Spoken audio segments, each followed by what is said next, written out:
yogis. Good morning, my Saturday people. So, for probably the most obvious of reasons, I decided to close the studio today. I did teach yesterday, and we did, Thursday and Friday, and we did do it in masks. It was a challenge. We did a very slow yin practice. It is what it is. So I saw over the last probably 48 hours, a lot of the studios, particularly in the CBD, a lot of our studio owners have decided to close for today.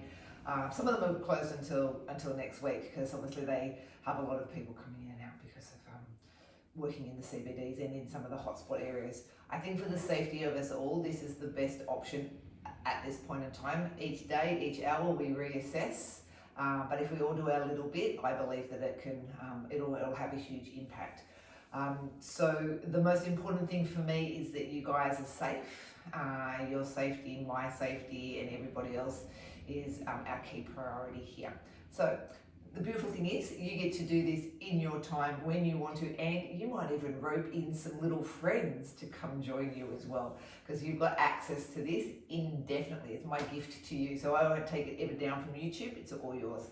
So I'm going to call this practice yoga for uncertain times.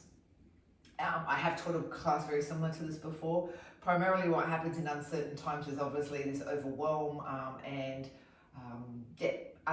uncertainty.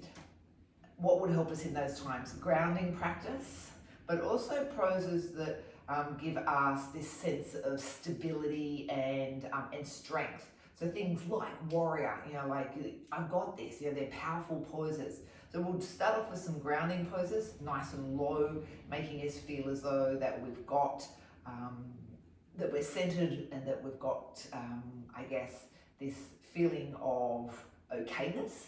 And then once we've got that in our bellies, that fire in our bellies, and then boom, we're gonna nail this. So then we'll get into some warriors. And it is an awesome day out there. So you're going to do your yoga practice, and then you're going to enjoy the sunshine, and you're going to have an awesome weekend.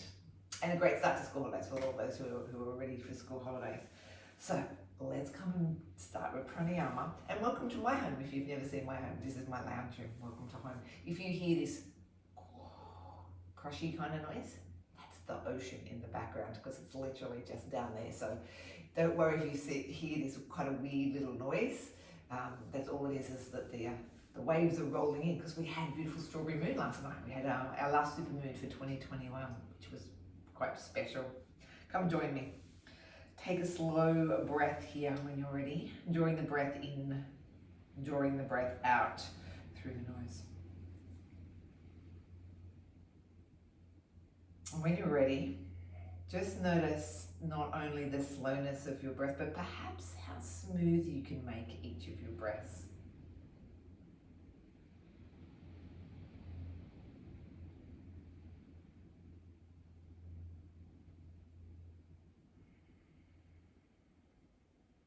Now, the breath is a perfect tool that we have. We always have it. It's not going anywhere on us. To give us this sense of being grounded and being connected and being in control. And I use that word control, loosely. But whenever we start to feel overwhelmed or ablazoned with confusion, which has happened just recently because we're not quite sure what we're supposed to do, when we're supposed to do it, where we're supposed to do it, your breath can always just bring you back and can settle you. So let's use that today.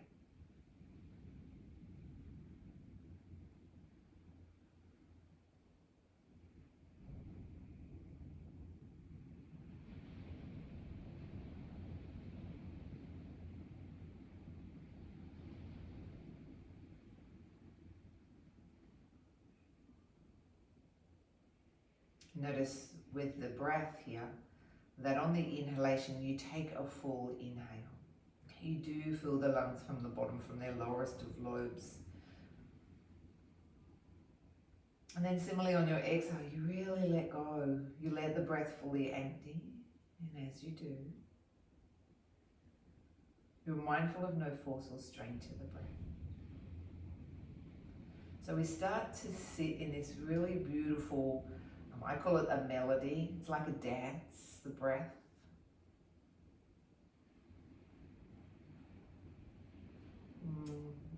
Often in meditation, I'll cue you to feel like the breath is a dance and that you're one with the dance. Imagine that your breath is like a beautiful dance partner that just constantly leads you, and all you do is you follow.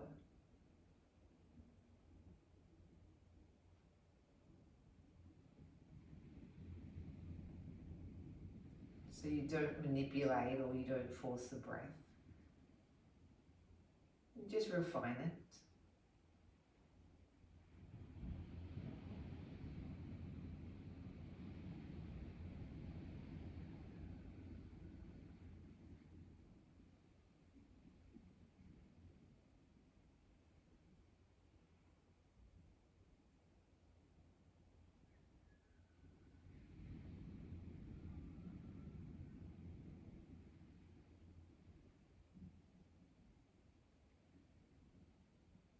And you start to sense how the inhalation and the exhalation are both the same length.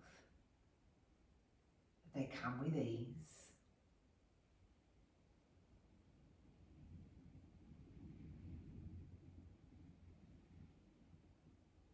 And with that, just maintain that beautiful rhythm of the breath. Invite movement back in through the hands and the feet. Okay.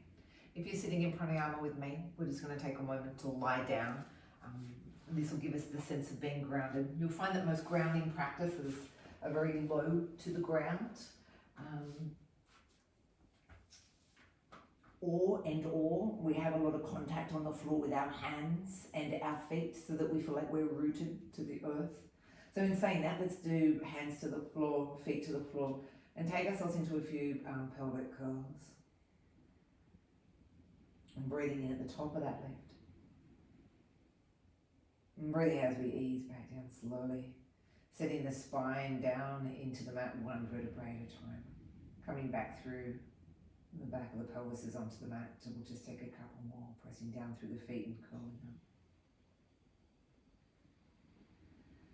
So we know not only through our own selves, but we also know obviously through science and research that whenever we're close to the earth, to Mother Nature, to, as they say, where we belong, where we've come from, then we'll always feel this sense of being held, being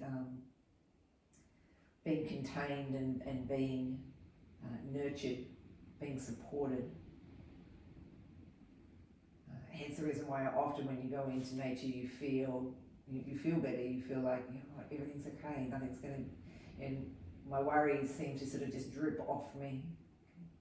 So similarly, the same idea of being close to the earth, so being so quite down towards the earth, is a typical place for us to make sure that we practice when we're feeling bombarded by that external world. We might convert this, if it feels okay for you, into bridge. If you want to keep going into your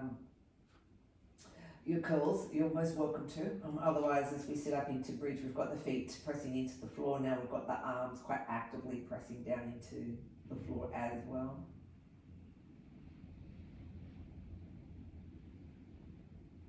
And again, connect back into your breathing.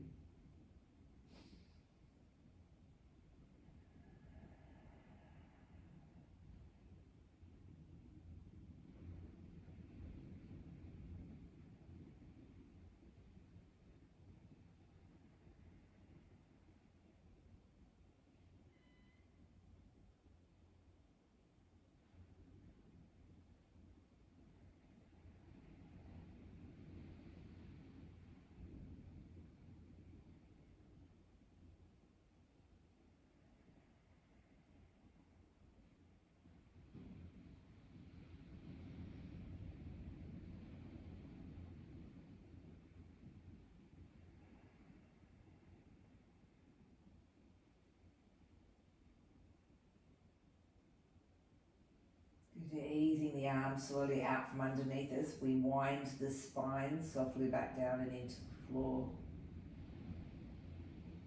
Float the knees left to right.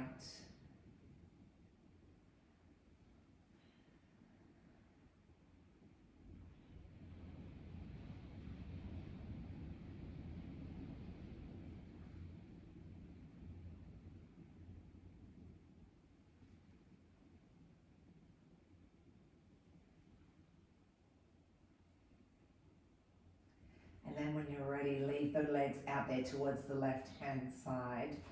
Take the left leg and just weight the legs down a little closer towards the floor. So give us that nice opening into the hip here.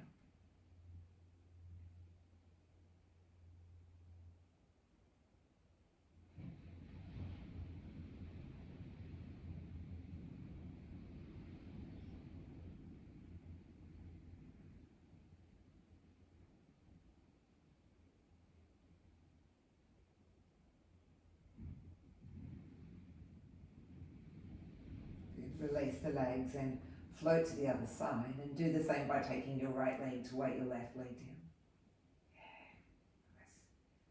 So again, no pull, no force, but just this nice sort of easing down towards our right here.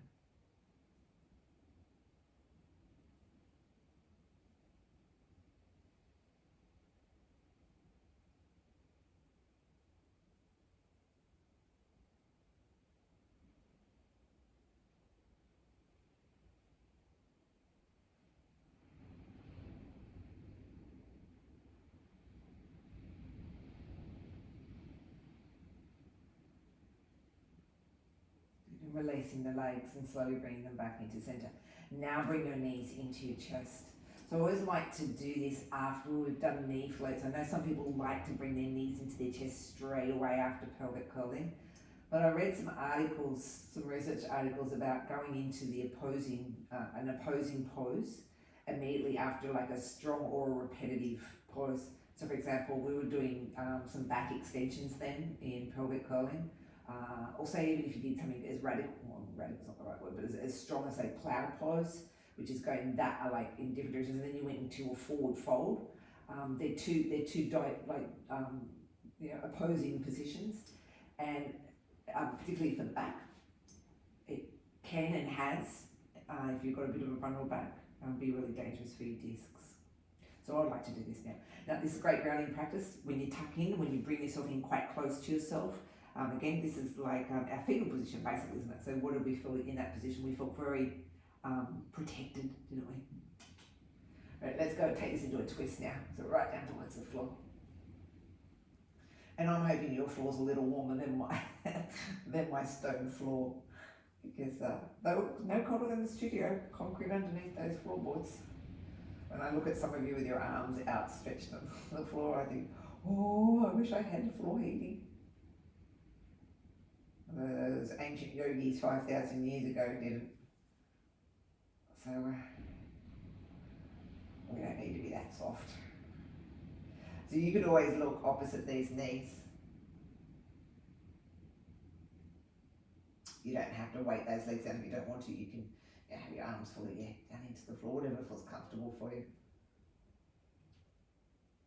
Now, as we deepen this twist, we'll keep the shoulders on the floor, so our right shoulder will stay on the floor, but we want to roll the ribs back towards the floor a little more if we can. That'll deepen the rotation. So without the knees moving, just roll the ribs back.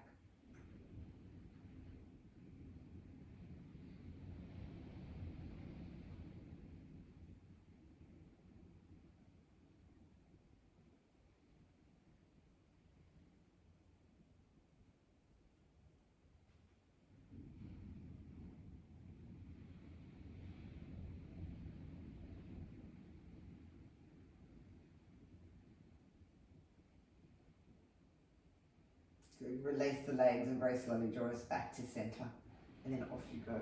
Head to the other side. So remember, if you can't get your legs to the floor, shall I say your knees to the floor, that is not important. What is important is that we get this shoulder back towards the floor. So watch that the shoulder doesn't flip off, okay, because there isn't anything really going on there. It's just basically you lying on your side.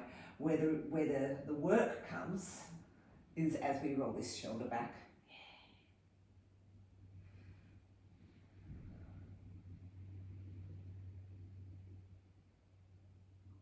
And we get to look over the left.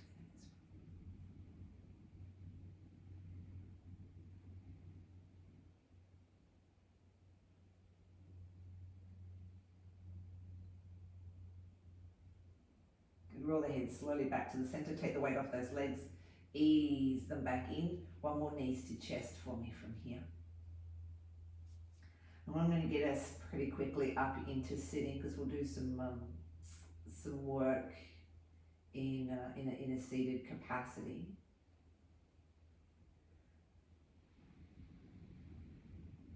Slide the left leg long. I just want to give us a little sort of mini glute stretch before we go into a stronger one. This is called half head of the cow. So bring the right knee across, the left leg long, right knee across. Hold on to your right leg with your left hand, and we'll bring the foot up about the same height as the neck. So you know that if we have a dingly dangly leg, not so much opening into the hip, but if we can elevate the ankle in line with the knee, that's when it all starts to unfold. So we've got foot pulling towards our armpit, and we just gently sort of press or work the knee away from us, this right knee away from us.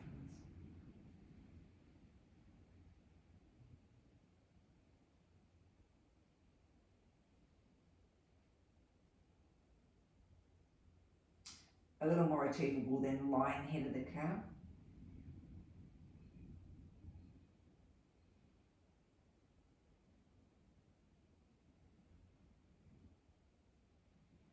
Ease the heel down, lower the leg to the floor, left in, half head of the cow, maneuver the left leg across towards your right. Down goes that hand to find the foot or the ankle. Elevate the ankle knee height, swing the foot towards the armpit. Check in that the hips haven't had a little sort of a shift. We'll align the hips by setting the hip away from us, so left hip down towards the end of our mat now.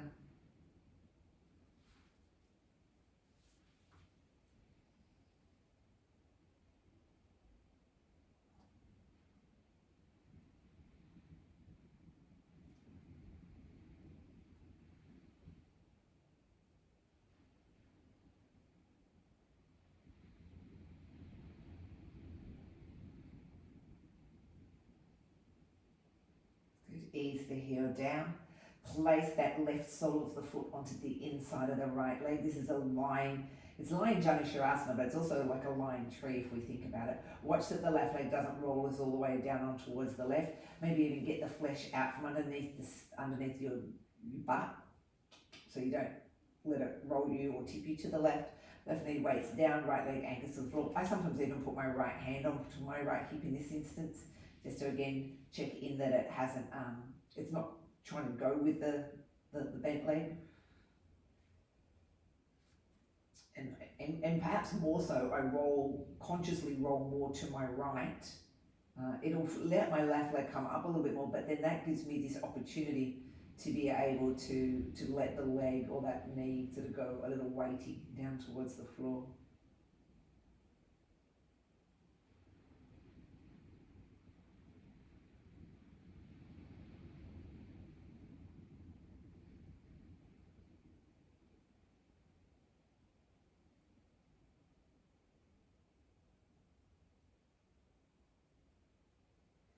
Help that leg come slowly back to the center, so ease it back in. It's the long leg now, and the right's your short leg. Again, we get to slip the flesh out from underneath us. Left leg heavy, right knee weighting down.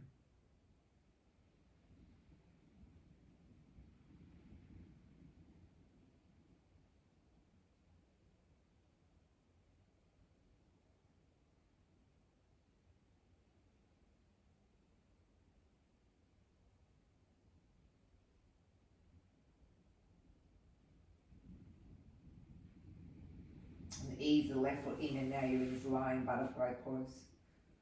What can often happen here is the brain, and then the brain's often attached to the ego. The ego knows, oh, if we got our knees down to the floor, we'd be legends, and we'd have this perfect butterfly pose. So therefore, if we arch more, we tip the pelvis more, and as we tip the pelvis more, the knees go closer to the floor. So we take the ego out of the story, and we bring our ribs back onto the floor, we re-neutralize this pelvis where we should, authentically be in this pose. Knees might pull up a little bit, but that's no big deal because then we are truly in the pose. It doesn't matter what it looks like, it's how it feels. You might put your hands under the legs just to assist this sensation of them, weighting down towards the floor.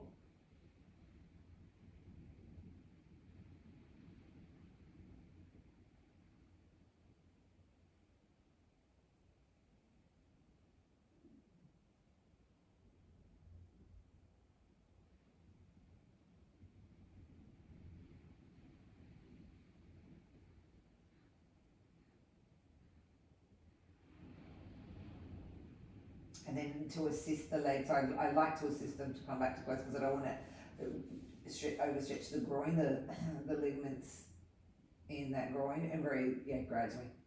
In they come. All right, draw your knees into your belly. This then brings us guys up into full sitting. So anytime that you're ready to rock on up, come up and join me. Take the legs long for me here.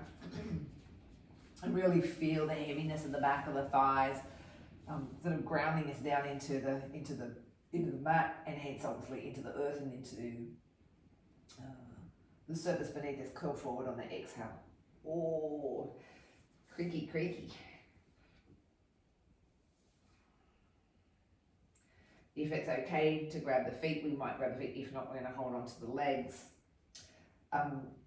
Again, trunk to thighs, closing in, a nice way to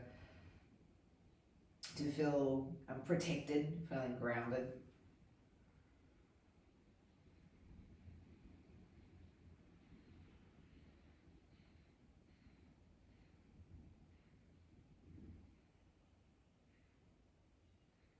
Breathing as we draw back up. We'll take the Janu in our seated pose, which is its traditional position. Arms up on the inhale, and then exhale as we fold forward here. Again, dropping chest to thigh. Feeling the body lengthen down the leg. The head pulls towards the foot. And we take time just to release this single hamstring. It's nice to do individual sided work. It gives us more of a understanding of our bodies and the complexity of the body as well, and how different one side can be to the other. And as we know, yoga is not a practice about judging ourselves, but it certainly is a practice about turning inwards and observing ourselves. And what it does when we work individually on one side to the other, it gives us a sense of what's really going on in the body. Wow, this side might be a little tighter than the other. That's the end of the conversation that goes on, as opposed to going, why and how and when and all the rest of it that might go with the conversation. It's more like, okay, I need to maybe be a bit more mindful that this side is tighter, or it's my tighter side, or it's my more flexible side, or it's the side that might need a little more attention than the other side. I might need to stay a little longer or be a little more kinder to myself when I find myself over on this side.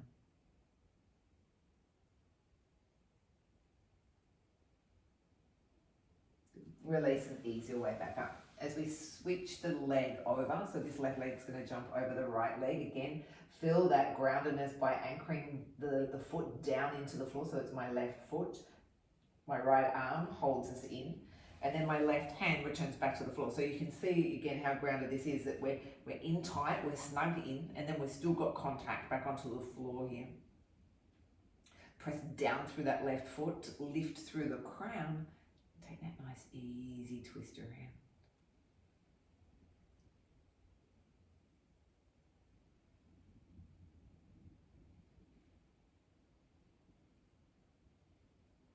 Come out of that twist.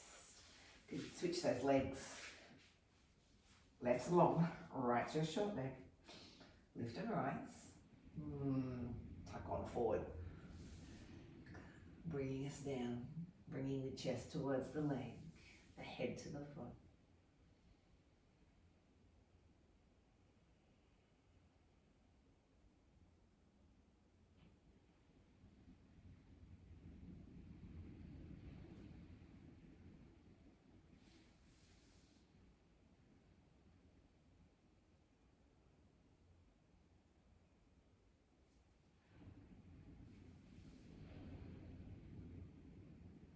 Coming back up as we inhale, jump the right leg all over the top of the left leg.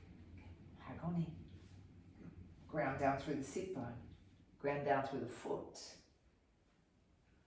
Release the right hand around the palm.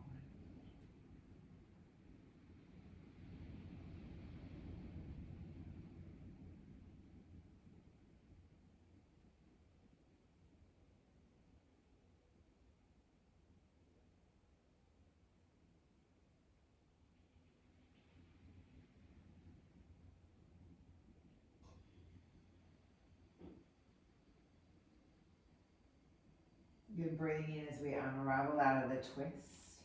And then taking the legs long for me here and wind. I'm going to swing around on my mat just so that you can see me a bit. If you've got plenty of space, you are most welcome to use all of it.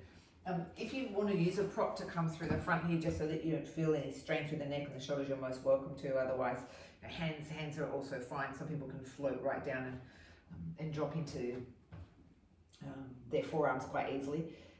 We just don't want to feel as though that there's load into the neck or the shoulders here. So again, as we close the body down,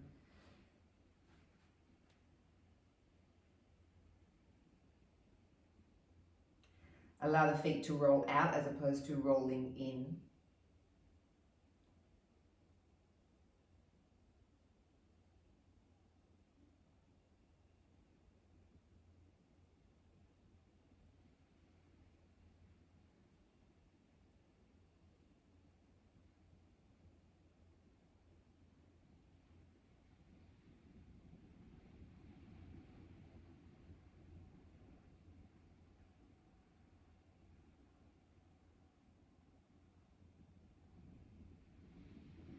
Walk around towards your right for me here. Twist and drop chest to thigh.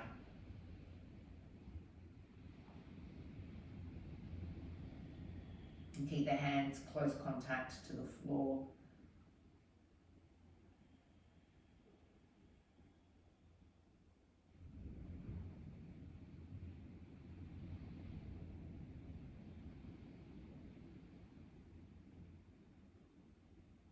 As we stay with this turn towards the side, collect the leg or bring the arm on the inside of the leg, whatever feels comfortable for you. Bring the other hand onto your ribs. Okay, so it's same arm, same leg. For me, it's my right. And then the left hand here is just to sort of smoothly roll the trunk around towards us. I think it's to encourage us to know we're going into lateral flexion. We're going into a side bend here. The arm leaves and it comes over and hits. It might. Comes in nice and close to your ear here. The tricky part of this is not to let this left leg roll in, yeah? So we want to make sure that the left sit bone still stays down there onto the floor, so we're grounded through this left hip so that we can reach away from it and stretch and open up through the left side rib cage or through your side ribs. Roll the trunk down towards the floor, take a walk, and then get rid of this bolster because it's probably in the way, and then head round to the other side for me. Walk, walk, walk. And chest towards the thigh, grounding down through that opposite hip, okay, so that we don't leave the mat.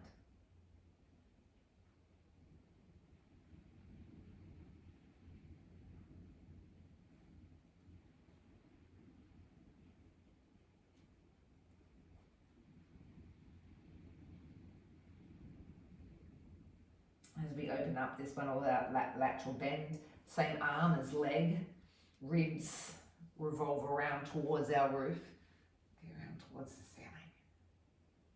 Arm releases and comes over and in towards the ear. So again, close to the ear line, lengthen out through the arm and stay grounded through that hip.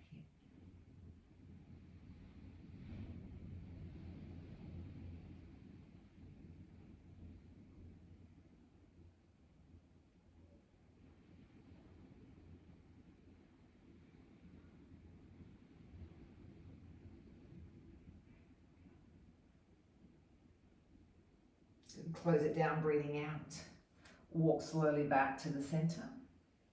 See how we can fold maybe just a fraction more into it. If we can and we can get those hands towards the floor, Press the palms down into the floor and forward. Okay, we know what that does is it rolls us back onto those sit bones, and we feel very much now anchored and grounded here. If you can get more on the floor, if you can get your forearms, again, even more centeredness and connection to the ground. Breathing in. When you're ready, walk the hands in and this trunk gets to slowly lift back up. All right, so we're going to take the legs in a little, and I'm going to get us to find half pigeon would be what I'm thinking. All right, so you know what that is. It's just your shin bone parallel to the front of the mat and your thigh bone. Last little bit of hip opening. Again, this is going to lead us into pigeon. Again, finding ourselves very much attached to the floor. I feel like then we might be ready to go a little more. I was going to say gung ho. We're not gung ho. We don't do gung ho. But a little more oomph, a little bit more warriory. Yeah. All right. Take it down a little bit more if you can.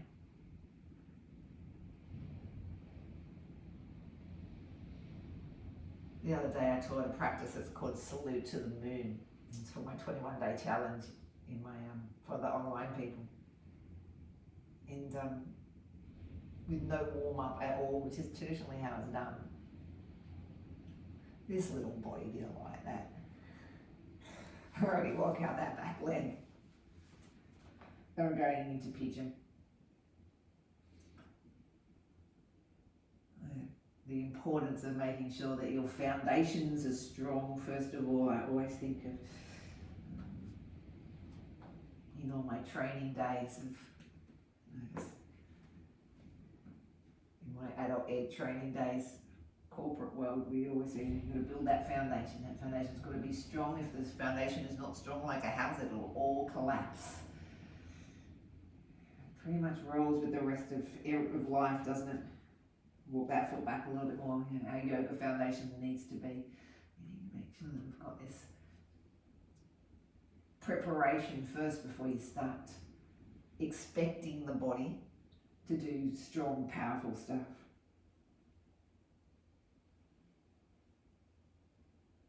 Walk that leg across your mat a couple of times. Stay low if you can. Reposition that right hip to point down.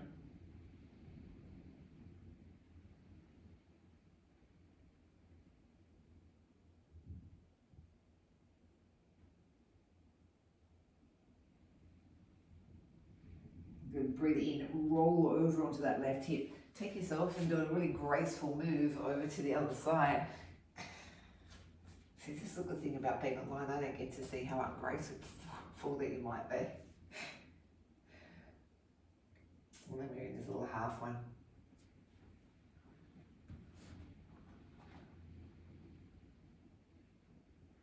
From my online community, people will comment after they've done their class, because it's on Facebook, and they'll often write little comments. So glad you weren't in the room with me, Lise.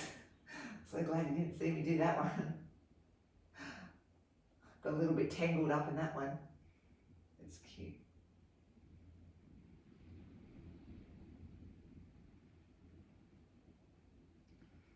All right, half pigeon, of which we could keep, or we take this left leg back a little bit more, whatever leg it is, it won't matter. So we know our left and our right, so I'm sure we know if we've done one side or we hadn't. Roll that left hip down towards the floor.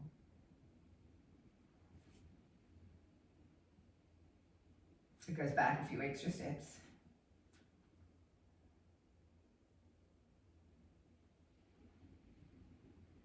And if we feel like it's primed enough, we walk it across a couple of steps too.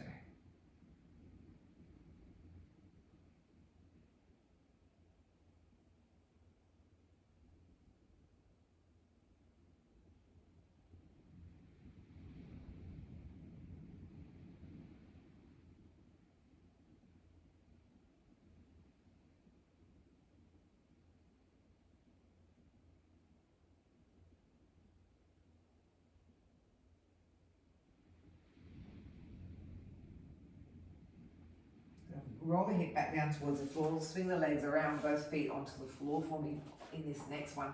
Soles of the feet anchoring down into your mat here and hands going back behind. Bend the elbows and let yourself literally just drop into those arms. Think that you're going to do, say, some tricep dips. It's the same kind of action that we work through here, bending the elbows. Engage the core here, because if you don't engage the core, you might feel yourself roll into your back or your lower back a little. So navel pulls in, elbows bend. Keep the elbows bent, but then start to lift or elevate the chest up towards the ceiling more. So it's almost as though you're sort of puffing your chest up towards the roof and you're widening across the collarbones for me here. Stretching from shoulder to shoulder. This is where the stretch comes in. Straighten back up. Bring the hands over so that the palms face upwards for you. Pull back a little here so you feel the stretch into the fronts of the forearms.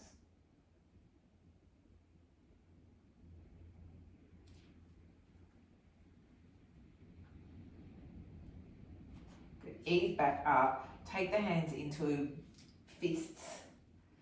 And if you can, place the front of the hand down towards the floor on both sides. Okay. And if you can, then you start to straighten the arms. Can you notice the difference here? Ooh la la.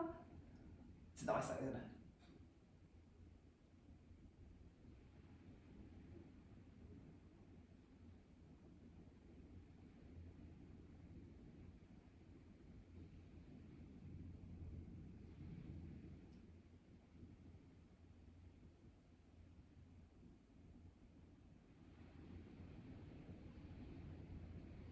Awesome. When you are ready, find yourself back to that same position. If this doesn't serve you and your hands and wrists aren't happy with a tabletop position, then you can stay in the stretch that we were just in. Press through the feet, press through the hands, elevate the hips, look forward for me here, or extend the head back. Okay, this is very dependent on how the neck feels here. But feel the strength that you have by rooting down into the floor or down into earth with both the hands and the feet. And as you press down, it allows you to lift up. Okay, this is one of the big things that we often fail to do when we're in some of the strong leg poses and to even get out of them, is that if we're not strong down through this rooting system, remember the foundations of the building, then everything else has to try and help out. E.g. here, shoulders, hands, wrists. Good, ease down slowly. When you've had enough, okay, you stay there till you feel like you've had enough. But the big thing is we want to get out of those wrists in these poses. Out of the wrists, more solid in the arms, yep, more power in the trunk. Talking about power in the trunk, let's just take a very basic version of boat pose. I'm not going to get us to lift the feet because I want us to still stay grounded. So press through your feet for me now. Hinge back, draw the navel deep in towards the spine. Soften the hold of the legs if you want to. Release and let go. Call is yours. Now you'll find that the further back that you hinge, the more you have to engage the core. And we don't even have to have, like if we want to say super grounded, we could even have just the hands lightly touching. I haven't rounded the back, I haven't collapsed, I keep hinging back, okay? And I've got to anchor through those feet so that I don't pull into these legs. I'm going to work into that belly. What we call that powerhouse, the cauldron of the body. The agni, the fire pit. Yep. Ease back up, you probably felt the belly going. Let's go again. Press through the feet, raise through the hips. Extend the head back if you want to, or look forward. Don't use the wrists. Okay. Root down through the hands, the whole of the hand and the feet, and keep this nice deep elevation.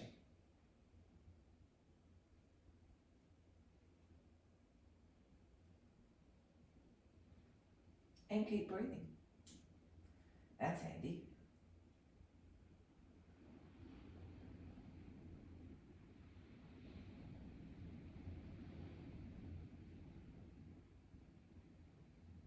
Good. Ease down. Stay with this position. Okay, engage the core. Hinge back a little bit more. Keep the chest profile high. Control, walk the fingers out in front. Yeah. Hands softly meet the mat. Relax the neck and shoulders. Feel that hinge. Feel the belly drive deeper, a little further towards the spine.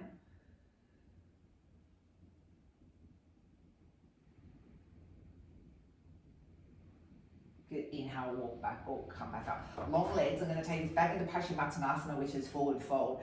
We'll get that last little release through the hamstrings. If you feel comfortable, next time we'll go into plain pose. Choice is yours. You can go and stay in your tabletop. Otherwise, you will head up into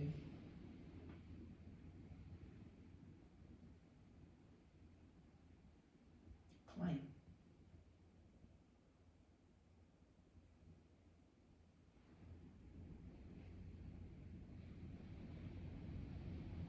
Good. Breathe in as we ease back up. Hands go straight back behind. Here's your plank. Spread those fingers. Anchor through your heels. Yeah. Draw that belly in and lift and rise. Head can extend back. Head can go forward. What feels comfortable. Keep going for me. Some people choose a block option here because it gives them slightly more height and lift, and they feel as though they can actually get their bums off the floor. Other people are like, you know what, I need to go neutral with my fists.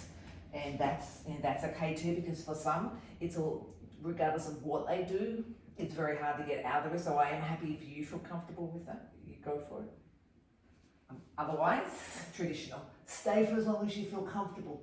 Don't be there forcing or straining, but feel as though that yes, there is work going on. Ease down when you're done. Come back up and fold forward, close back in.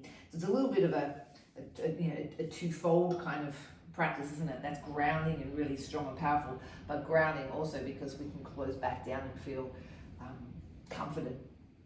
So let's see if we can go for one more of these. That will bring us, and one more core. I'm going to take us into a really low, deep squat, and then we're going to drop into some, let's see how we go. Then we're going to drop into some warriors.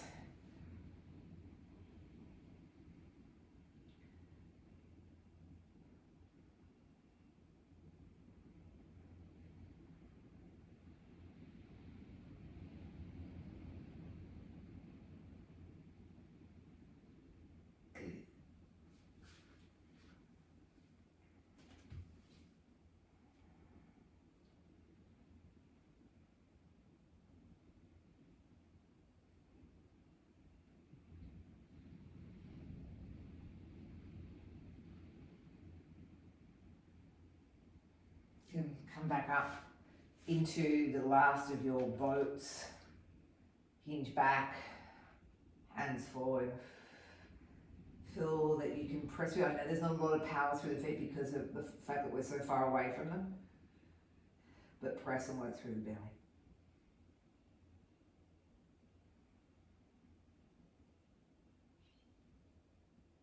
Good. Breathe in as we ease back up.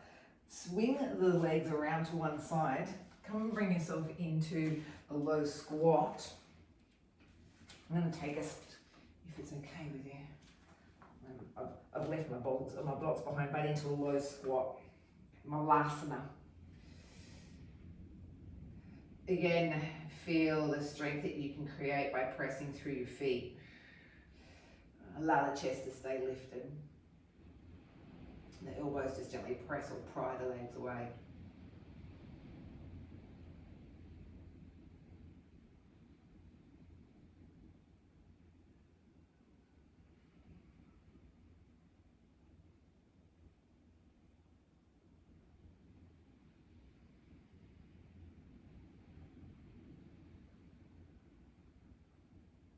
And using the press through the feet here, the power through our base.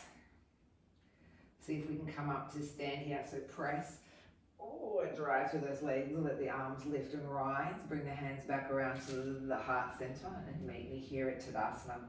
If you feel like you're not at the front of your mat enough, wriggle your way to the front. I'm going to do a little quick sneaky change because this is where my blocks are. And I don't want to overstretch these little hamstrings. Take a breath in for me here. Good. And raise the arms on the exhale, you'll fold forward. Bend into the knees and send the right leg back. We're going to stay into a low lunge with the hands pressing down into the mat or onto your blocks and draw back through this right heel.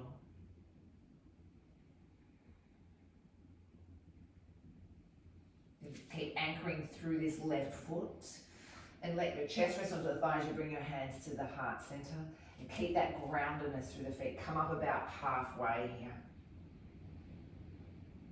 Release the arms out the back. And then up near the ears on this diagonal line. Good. Breathe out, hands to the heart center and hook the right elbow over the left leg as we drop a little deeper into the hips. So these are all variations of warrior because we're back into these warrior legs. Yeah. Breathe in, come back to the center. Plant the left hand down to the floor, pivot onto the back right foot, unfold that right arm. You're in this side angle pose. Keep, if you can, anchoring down through hand, foot, and spiral around towards the ceiling. Bind here. Okay. So as you close the body into this circuit, we've got feet anchored down, we've got hands into this circuit. Again, we feel quite strong and powerful. Pull up to warrior two. So here's all those big, bold warrior poses, which gives us this certainty and strength here. Anchored down through the feet, reach out through the arms. Good. Take the dancing version of this, slide that backhand down and let that top arm rise. Good, and breathe out, windmill the arms down. Find warrior three. You can use your blocks if you want to, or you can just go hands free. Roll the right hip to point down. Root through that left foot. Extend it out through your arms.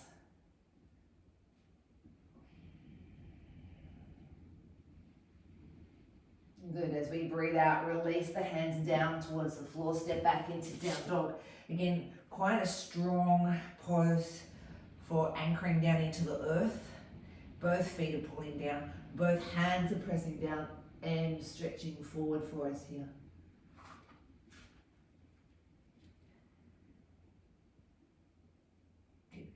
Inhale to plank, shoulders over wrist, belly firm and tight. Armpits pulling away from the floor. Again, feel strength, feel control, feel, for the want of a better word, a little bit of power. Okay, there's energy, there's strength in the pose. Side plank pivot, Keep doesn't matter what side you choose for me. We'll do both of them, Other side, spin it, unfold it. Spin it back on, then lower it down. Take cobra on your inhale, anchor through the hands, be a little stronger with the hands than I encourage you normally to, because often I say you try and use your back a little bit more, but get more groundedness and control through those hands. Down dog on the exhale.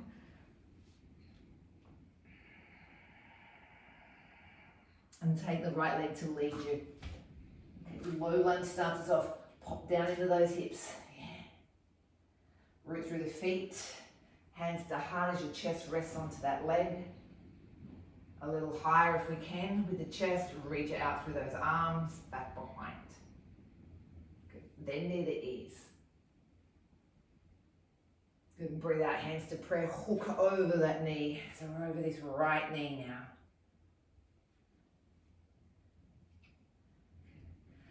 Breathe in, come back.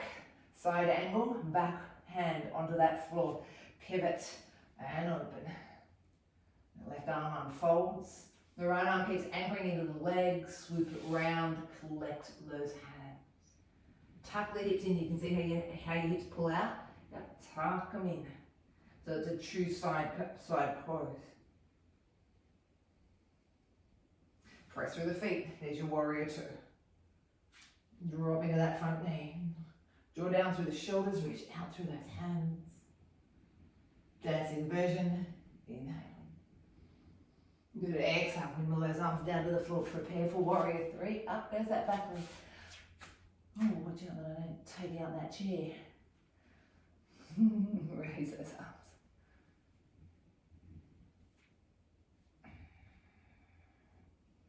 And breathe out, hands to floor, step back into down dog. Strong and powerful with those legs. Pressing them out away from us. Drawing down through those heels. One plank. The powerful plank. Draw the belly up in. Bring the right knee towards the right wrist and then swoop it across the floor like you're trying to clean your mat.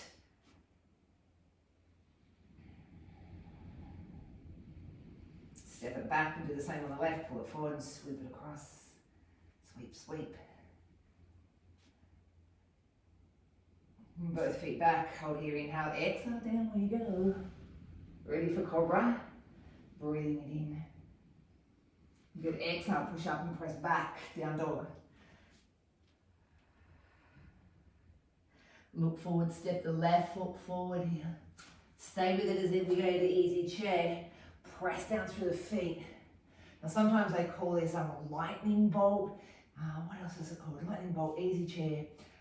There's one more. Rocket. Powerful arms. Powerful arms. Strong legs. Interlock the hands around behind the bottom. Keep the legs, chest to thighs a little bit more. Flip on over. Breathe in, swoop the arms back around. Keep that seat, breathe out, hands to heart, hold here, inhale. Twist to your right. Come back, inhale, twist to your left. You can start to feel a little bit more stronger, more powerful, more capable, more ready for uncertainty. Yeah. Us yogis, we're very adaptive, aren't we? We don't need to seek out this adaptability. We know how. One more in each way. Back to center, interlock those hands, chest to thighs a little bit more. When you're ready, start to slowly straighten out those legs. Good, breathe out, reach those hands to the floor, step on back to down dog. Perhaps a little walk of those legs, up to you. We're on the home stretch. Ease the heels down, back to plank. One nice little slow plank lower and cobra on the inhale. Now stay with the cobra, but bring the hands around behind the bottom and interlock them. Keep the arms low and keep them attached to your body. Lift the chest a little bit more, draw the legs in.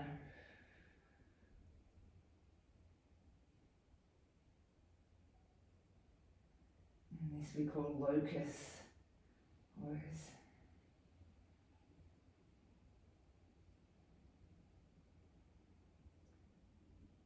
Good, breathe out, lower the chest towards the floor. Bring your hands underneath your forehead. Widen the legs, let's go windscreen wipers.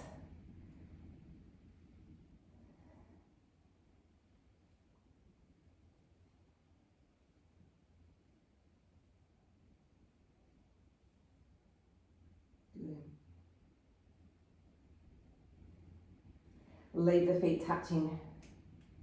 Bring the hands to ribs, push up, press back to wide child's. Again, child's pose is that seated version of us bringing knees to chest when we're lying on our belly. Child's pose named aptly, the fetal position. You might have seen some funny little Facebook posts of people in the middle of shopping. I can't remember the quote, but people in the middle of like a shopping aisle going, my yoga teacher said if I needed to feel grounded, I just can drop into child's pose anywhere, anytime.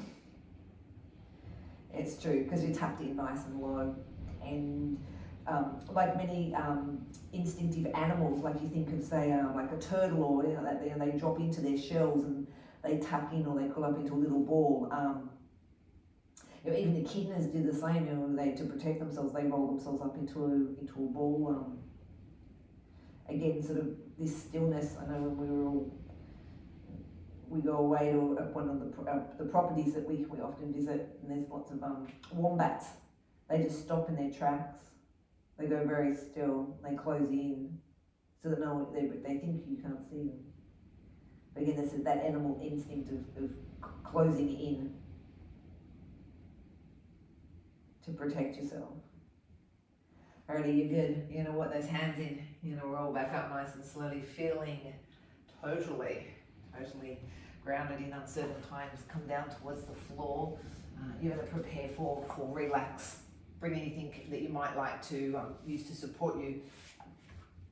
The other thing that is useful, I'll just bring my bolster in. If you ever feel quite bombarded or overwhelmed or anxious or feeling like everything is just so overwhelming, even a little blanket, a light shawl or a blanket over the body, again, it just brings us back into feeling comforted and protected. Okay, so if that feels where you would like to be, then you're most welcome to bring one in. Start to close the eyes and allow the breath to become back into that nice, soft, gentle rhythm. I'm going to see, you stay with it, I'm going to see if I open up my back door that you guys can hear a few gentle crushing of the waves, which might be soothing and relaxing for you.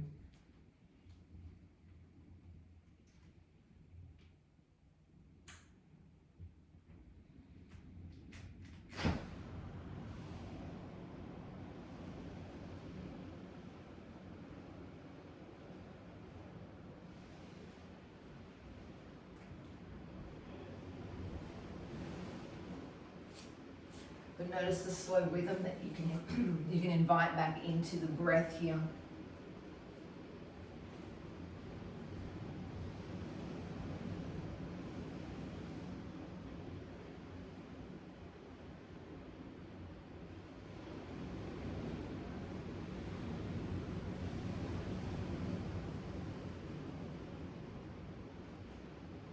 Maybe you drop into the rhythm of the waves as they roll in and out, just as your breath would roll in and out.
Moment to invite some movement back into the body. You might do that by just wriggling through the fingers and the toes.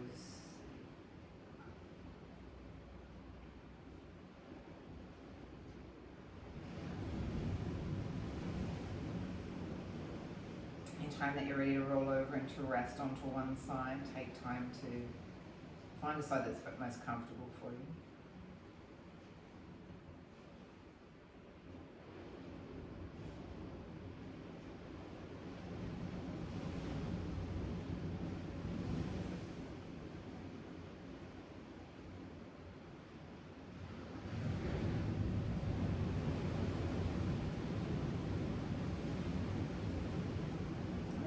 up slowly for me here. And as we come up into our seated pose, we bring the palms to meet us at the heart center. As we gently bow the head towards the hands, it's here that we get to show our gratitude for the practice. We show deep reverence for a practice that can and does ground us and make us feel that everything will definitely be okay. We'll close together with Namaste. Namaste.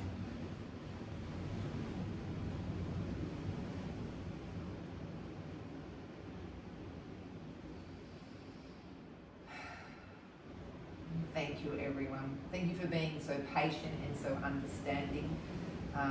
We know this is not forever. We, cross fingers, will be back into the studio for Saturday. Until then, go and live life and enjoy the fact we have a beautiful sky, that we have sunshine, that we are much luckier than so many other countries. So take care, be very, very safe, and I look forward to seeing you next week. And I will keep you up to date. I will send you an email and let you know what will be happening for today. But keep looking at the Facebook page and our Instagram page. That will give you lots of information as well. So until then, have a beautiful weekend and enjoy every minute.